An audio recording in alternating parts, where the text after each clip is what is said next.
The Echo in Room 307, Chapter 1, The Weight of Routine. Boston, Massachusetts, 2025.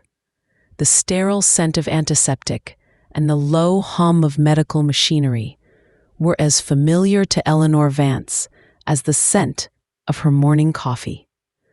For 25 years, she had been a nurse at St. Jude's Hospital, a beacon of efficiency and quiet competence in a demanding world. Her life was a meticulously managed routine. Early mornings, long shifts, the quiet comfort of her small apartment, and the occasional, predictable dinner with her younger sister, Clara. Eleanor, at 55, was a woman who prided herself on her composure, her ability to compartmentalize emotion, and her unwavering dedication to her patients. Life had taught her to be practical, to be grounded, to find solace in order. Love, grand passions, youthful dreams, those were distant echoes from a past she had carefully, deliberately filed away. Her ward, the geriatric unit, was a place of quiet dignity and often profound sadness. She cared for the elderly, the frail, those whose lives were winding down, often alone, often forgotten. Eleanor approached each patient with professional empathy, a gentle hand and an observant eye, but always maintained a necessary emotional distance. It was the only way to survive the daily proximity to loss and decline. One crisp autumn morning, as the city outside began to stir, Eleanor received her new patient assignment, Room 307, Mr. Arthur Finch. The chart was thin. An elderly gentleman, mid-70s, admitted for pneumonia, complicated by underlying cardiac issues. No known family in the area. His primary contact listed was a distant nephew, living in California, rarely in touch. Another lonely end-of-life case. Eleanor felt the familiar, weary ache in her chest, a premonition of the quiet sadness that would invariably accompany his care. She gathered his initial assessment forms, medications, and a fresh pitcher of water. Walking down the silent corridor, the soft squeak of her rubber-soled shoes echoing on the polished linoleum, she mentally ran through her tasks for the day. Blood pressure, temperature, oxygen saturation, assess respiratory effort, administer antibiotics. Nothing out of the ordinary. Just another day, another patient. She pushed open the door to Room 307. The room was dim, the blinds partially drawn. A single bed, a bedside table, a chair.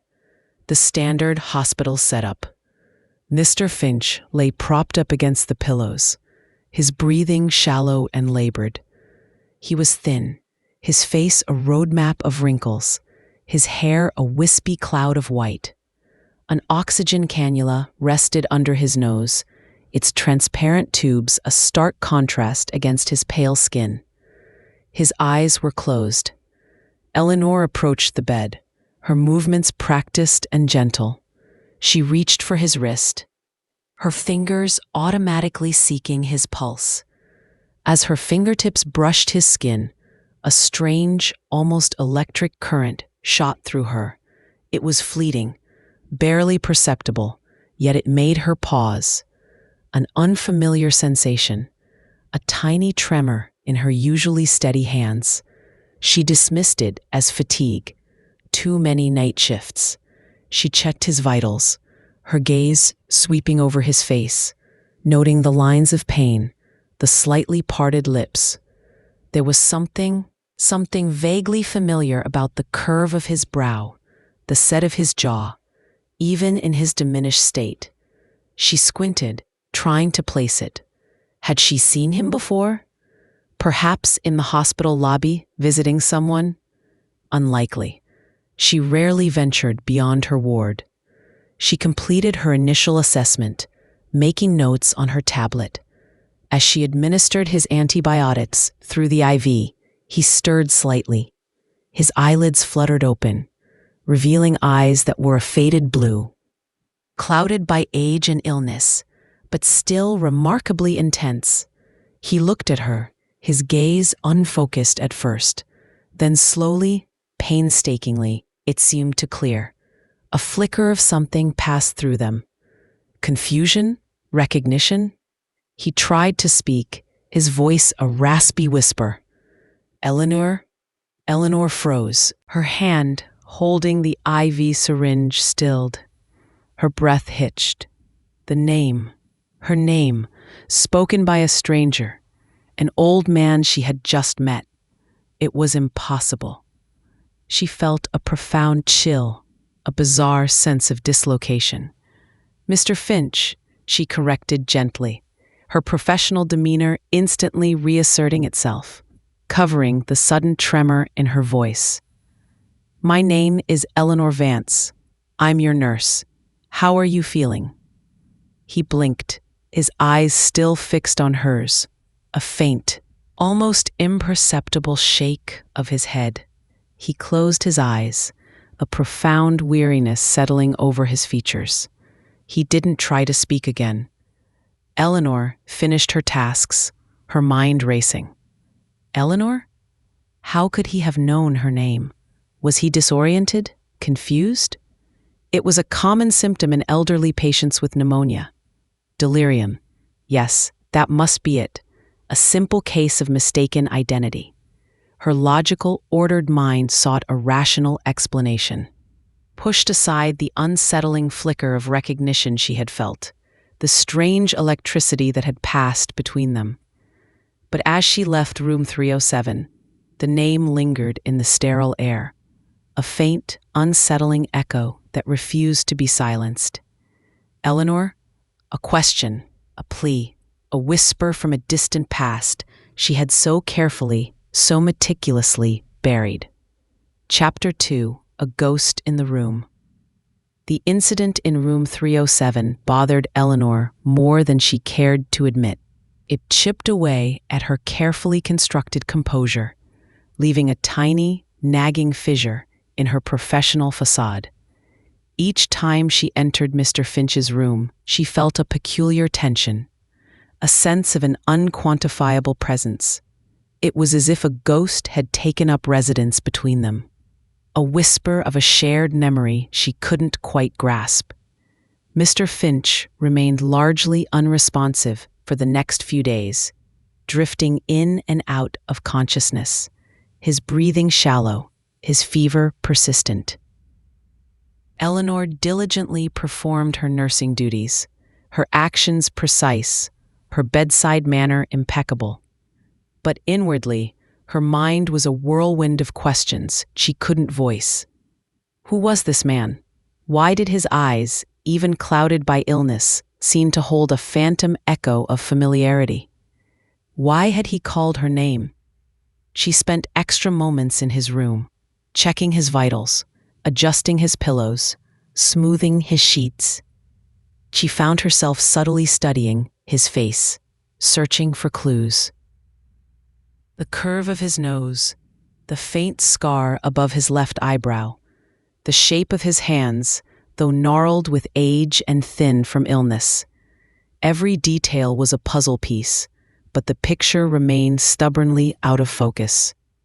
One afternoon, as she was helping him shift positions, his sleeve rode up, revealing a faint, almost faded tattoo on his inner forearm.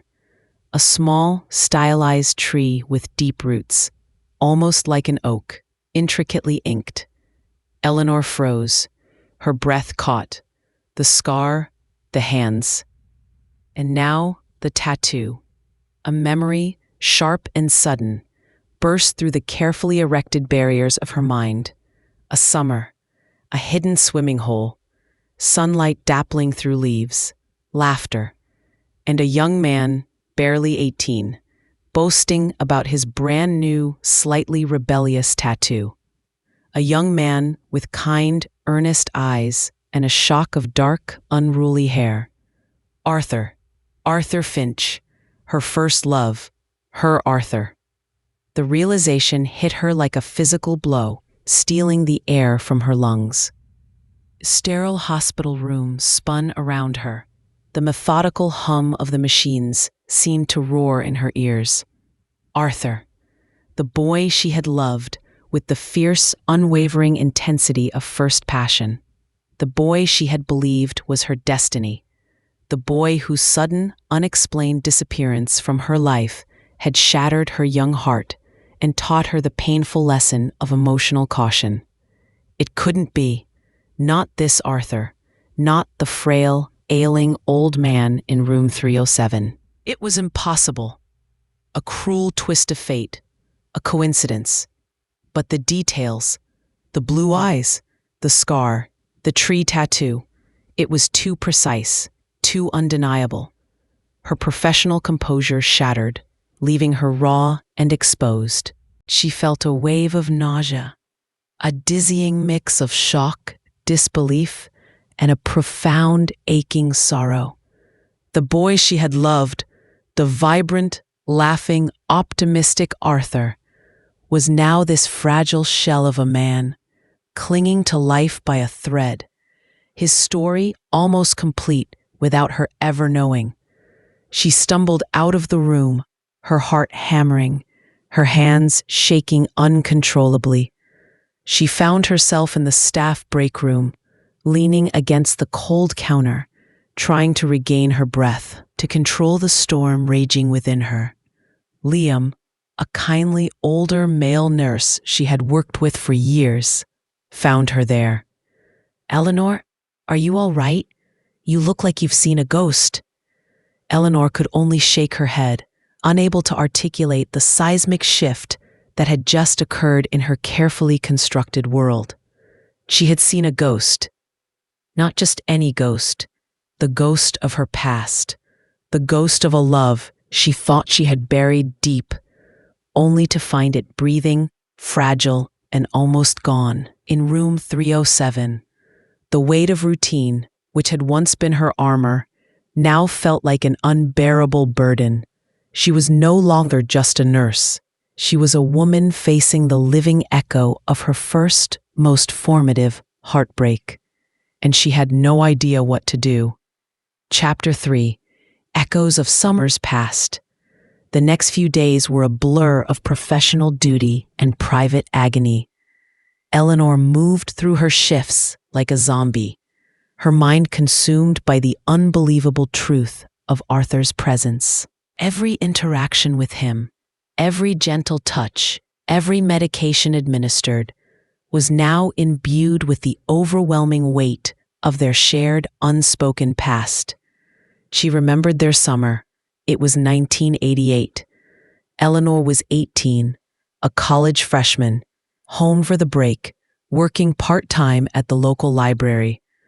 Arthur was 19, a vibrant, restless soul with a love for adventure and an infectious laugh, working odd jobs before heading off to a state university on an art scholarship. They met at a community picnic, drawn to each other by an immediate, inexplicable magnetism. Their love was a whirlwind of firsts. First shared secrets under starlit skies. First tentative touches that sent shivers down her spine. First declarations of undying devotion, whispered during long walks through sun-dappled woods. He introduced her to obscure jazz clubs, to late-night talks about dreams and destinies, to the thrill of living fully, fearlessly. He was everything she wasn't. Spontaneous, artistic, utterly unburdened by the practicalities that already weighed on her young shoulders. He saw her, truly saw her, beyond her quiet demeanor, beyond her methodical mind. He called her Ellie, my silent symphony, because he said her thoughts were like intricate, beautiful melodies he could almost hear. He was going to be an artist, she, a nurse. They had plans, big plans, a small apartment in Boston, filled with his paintings and her medical texts, a future woven together, vibrant and full of promise. He had even shown her sketches for a tattoo, a small, deeply rooted tree, symbolizing their enduring love, their growing roots together. She'd laughed, calling it cliché, but secretly, she loved the idea of his commitment etched onto his skin. Then, nothing. One morning he was just gone. No note, no call, no explanation, vanished. Eleanor tried everything. She called his parents, who were strangely evasive, claiming he had simply left for school early and didn't want a fuss. She went to his house. It was empty. She called mutual friends. No one knew anything. He just disappeared, leaving a gaping, bleeding wound in her heart. The sudden, unexplained abandonment had been devastating. It had taught her a harsh lesson: never to trust completely, never to rely on promises, never to let emotions run wild. She buried her grief, her broken dreams, and a part of her youthful, trusting self. She focused on her studies, on practicalities, on building a life that was stable, predictable, and devoid of the kind of devastating emotional risk Arthur had represented. She became the meticulous, guarded Eleanor Vance, the competent nurse who kept her emotions in check. And now he was here, in room 307, dying. The injustice of it was a bitter taste in her mouth. All those years of pain, of unanswered questions, of a life shaped by his disappearance. And now he was just here, a frail, unconscious figure, unable to offer an explanation, unable to acknowledge the shattered pieces of her past he represented. She found herself, almost instinctively, pulling his old hospital chart. She scrolled through his medical history, looking for anything, any detail that might shed light on his life, on his disappearance. It was mostly medical jargon, but then, under social history, a brief, chilling line: patient suffered significant head trauma in a vehicular accident, 1989. Amnesia regarding early life events. The year after their summer. The year after he disappeared. Amnesia. The word resonated with a terrible clarity. Not abandonment, not betrayal. Amnesia. Head trauma. It was a plausible explanation, a cruel twist of fate that was almost harder to bear than betrayal. He hadn't left her willingly. He hadn't forgotten her by choice. He had simply forgotten, lost her, lost them. Tears welled in her eyes, blurring the medical text. The anger, the bitterness she had harbored for decades began to recede, replaced by a profound, agonizing sorrow. He hadn't chosen to erase her. Life had done it for him. He had been a victim too. The revelation brought no immediate comfort, only a deeper, more complex pain. The ghost in room 307 was not a ghost of betrayal, but a ghost of tragedy. And now Eleanor, the pragmatic nurse, found herself in the agonizing position of caring for the man who had been her first love, the man who had lost his memory of her, while she carried the full, unburdened weight of theirs. Chapter 4: A Whisper of Recognition. Eleanor decided she had to know more. It wasn't enough to read the chart. She needed context. She discreetly reached out to the distant nephew listed as Arthur's emergency contact, a Mr. David Finch in California. She introduced herself as Arthur's nurse, expressing concern about his isolation and the gaps in his medical history. David, a harried, middle-aged man, was surprisingly open. He explained that his uncle Arthur had always been an enigma. He'd arrived in California in the early 90s, seemingly out of nowhere, with no memories of his life before 1989. He'd told David he'd been in a serious car accident, suffered a severe head injury, and woke up in a hospital with no recollection of his past, his family, or where he was from. He had only a few fragmented memories, a name, and a vague sense of having lost something important. He'd rebuilt his life from scratch in California, pursuing his art, living a quiet, solitary existence. He rarely spoke of his past, as it was simply a blank. He always had this melancholy about him, David confided over the phone, his voice weary. Like he was missing a piece of himself. He'd sometimes sketch a specific kind of tree, an oak, with really deep roots. He said it felt familiar, but he never knew why. The tree tattoo, the sketches. It all clicked into place with devastating clarity.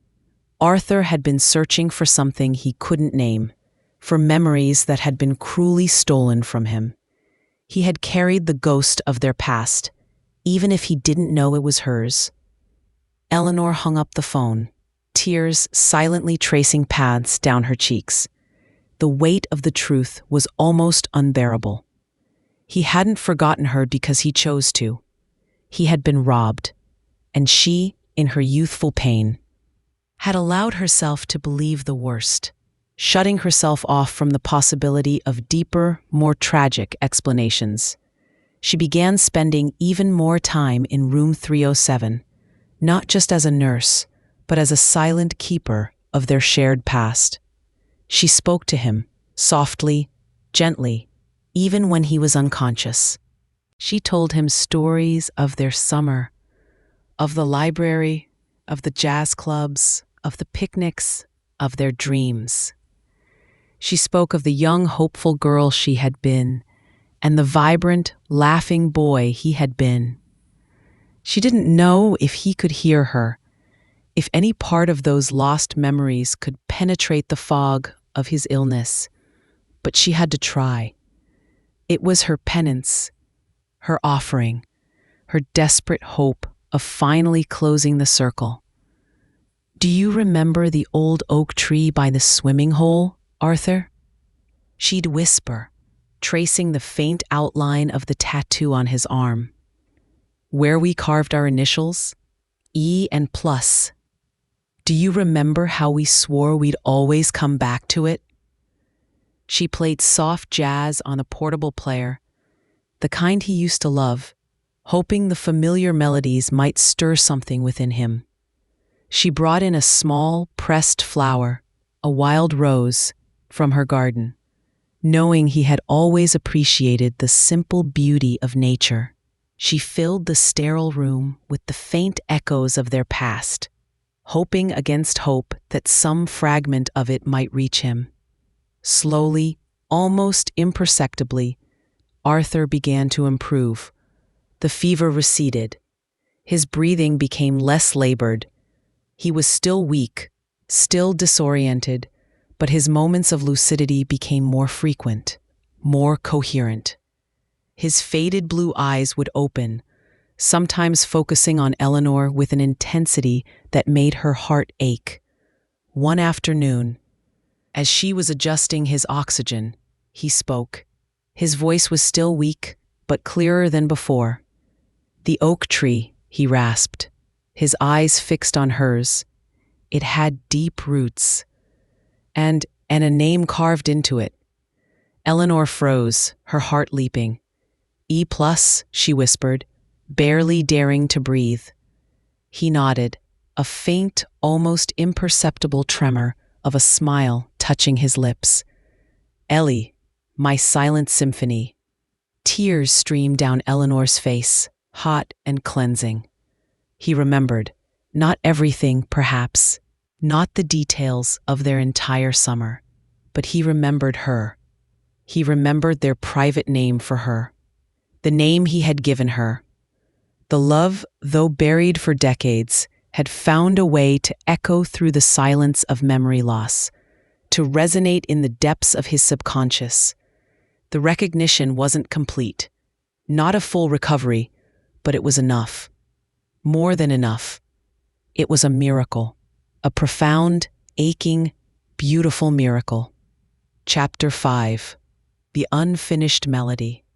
The partial recognition from Arthur was a fragile gift, a tender shoot pushing through barren ground.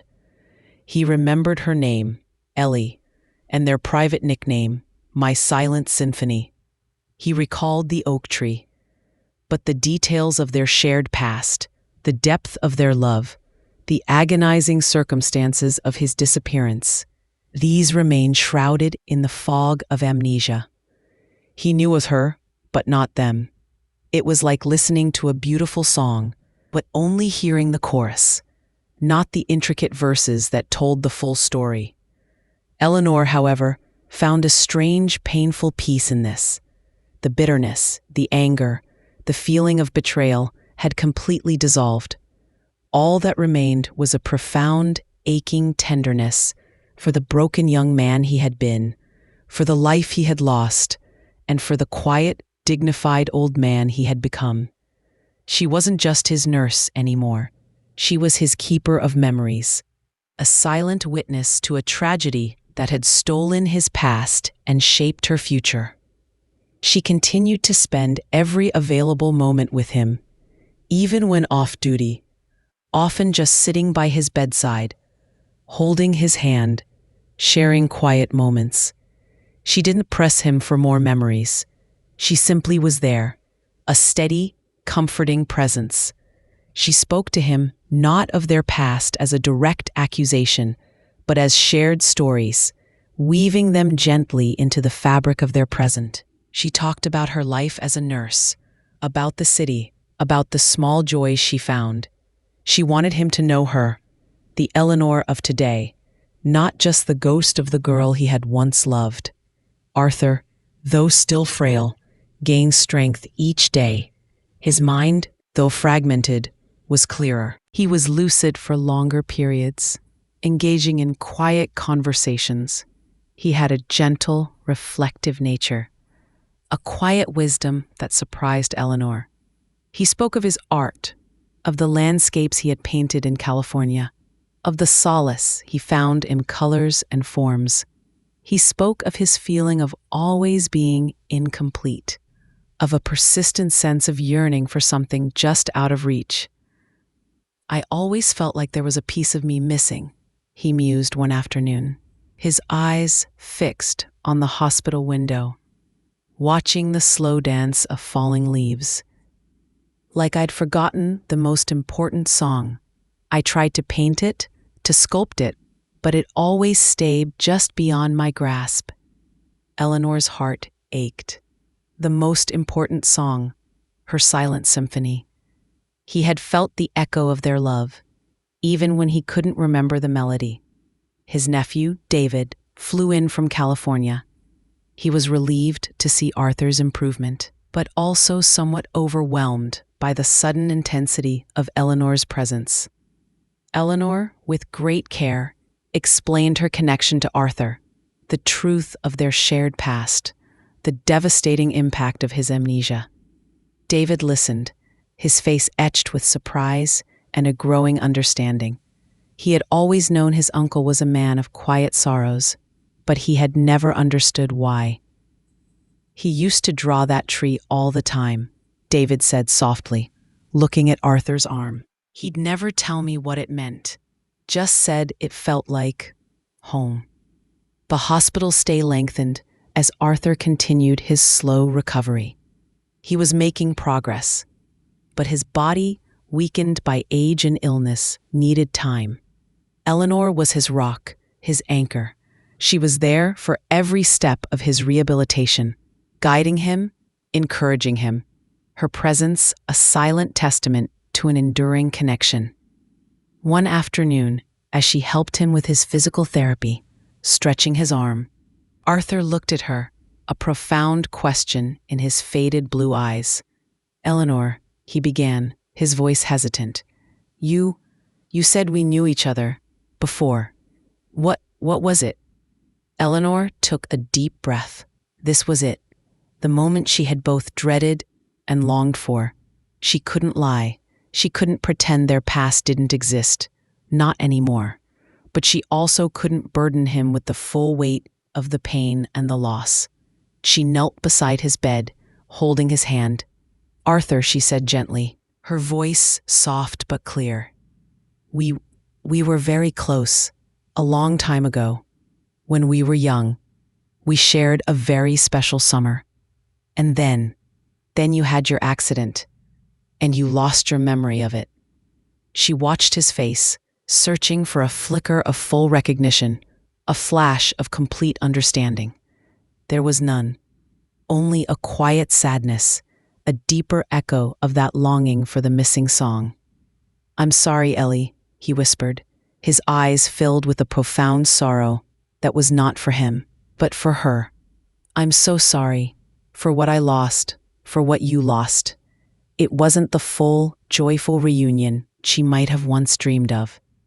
There was no sudden, magical return of memory, but it was an acknowledgement, an acceptance, a shared sorrow that paradoxically brought a strange, comforting peace.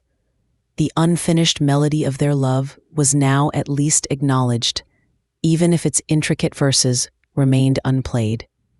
It was a new chapter, not of passion, but of profound, tender connection, built on the raw truth of their intertwined destinies. Chapter 6: The Harmony of Quiet Understanding. Arthur's recovery continued, slow but steady. He would never fully regain the memories of his early life, the doctors confirmed. The brain damage from the accident was too extensive, amnesia too deeply rooted. But the emotional resonance of those lost memories, the subconscious echo of his first love, remained. He knew Eleanor.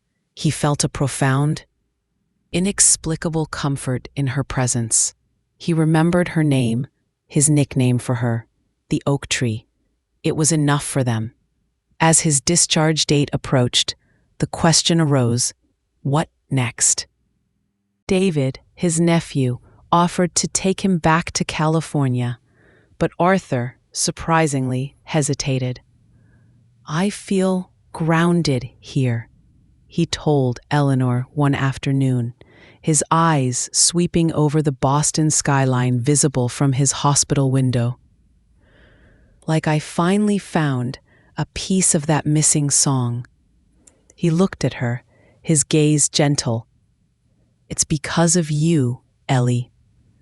Eleanor, after much deliberation, made a decision that would have been unthinkable to her pragmatic self just weeks before. She was a woman who valued order and predictability, but Arthur's reappearance had shattered her rigid world, forcing her to confront the deepest parts of herself.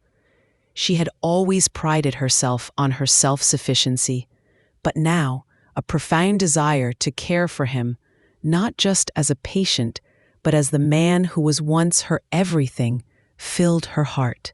She found him a small, assisted living apartment not far from her own, a place that offered independence but also the support he needed. She helped him move, filling his new space with art supplies, comfortable furniture, and small mementos she had kept from their youth. A worn copy of a poetry book he had given her, a faded photograph of the library where she used to work. She spoke of them as old family things, never pushing the memory, but planting subtle seeds. Eleanor continued to work as a nurse, but she scaled back her hours, creating more time for Arthur. She visited him daily, bringing him meals, helping him with his exercises, reading to him from art books. Their relationship evolved into something profoundly gentle, quiet, and deeply loving. It wasn't the fiery passion of youth, but a rich, mature affection, built on shared history, mutual understanding, and the quiet dignity of two souls who had found their way back to each other, even through the veil of forgotten memories. They didn't speak often of their past, not directly. It was a fragile landscape, too delicate to disturb. But their connection was undeniable, woven from unspoken understanding and the comforting hum of a shared destiny. He would sketch her during their visits, his hands, though older, still possessing a remarkable artistic flair. He drew her eyes, her gentle smile, the wisdom in her gaze. He never quite captured her silent symphony, he'd say with a wistful smile. but he felt it. One crisp autumn evening, mirroring the season in which they had met so many decades ago, Eleanor sat with Arthur in his apartment, watching the sunset paint the Boston sky in hues of orange and purple. He was sketching, engrossed, his movements fluid and precise. He was painting a tree, an oak. Its roots were deep, tangled, almost glowing. "It's beautiful, Arthur," Eleanor whispered, leaning closer.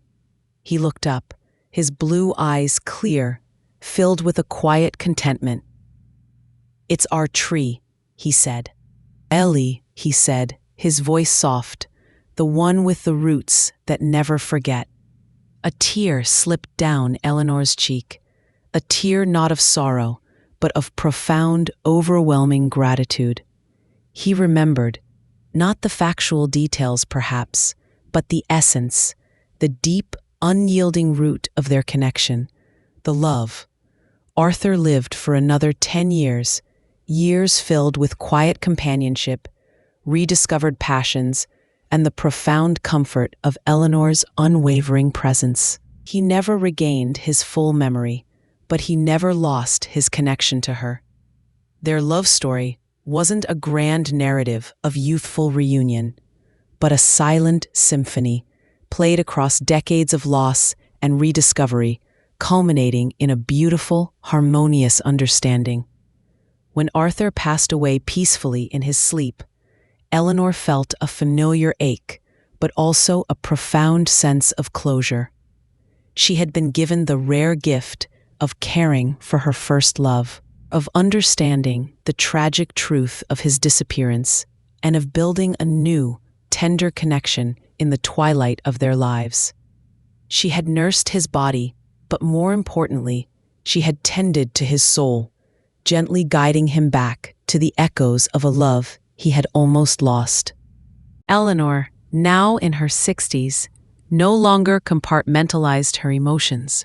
Arthur's return had shattered her carefully constructed walls, but in doing so, had allowed a profound healing to begin. She continued to work part-time, but her life was richer, fuller. She painted, she gardened, she spent more time with Clara, sharing stories, embracing the messy, unpredictable beauty of life. She often visited the old oak tree near the hidden swimming hole, the one where they had carved their initials. The carving was faded, almost illegible now, but Eleanor could still trace the E+A with her fingers. She would sit beneath its ancient branches, listening to the rustle of the leaves, and sometimes, if she listened very carefully, she could almost hear it. Not the grand, soaring melodies of a symphony, but a quiet, beautiful harmony. The echo of a love that had defied time, loss, and even memory. The silent symphony that had finally found its perfect, peaceful end, woven into the very fabric of her soul, proving that some loves, even when forgotten, are never truly lost. The journey had been long, unexpected, and profoundly transformative. From a sterile hospital room, a forgotten love had reemerged, not as a source of pain, but as an opportunity for profound healing and an enduring testament to the power of connection. Eleanor had learned that some truths are not found in logical explanations, but in the heart's quiet understanding, in the echo of a forgotten touch, in the silent symphony of a love that truly never dies. She was no longer just the competent nurse. She was the woman who had lived a love story that transcended memory, finding profound peace in its quiet, enduring harmony.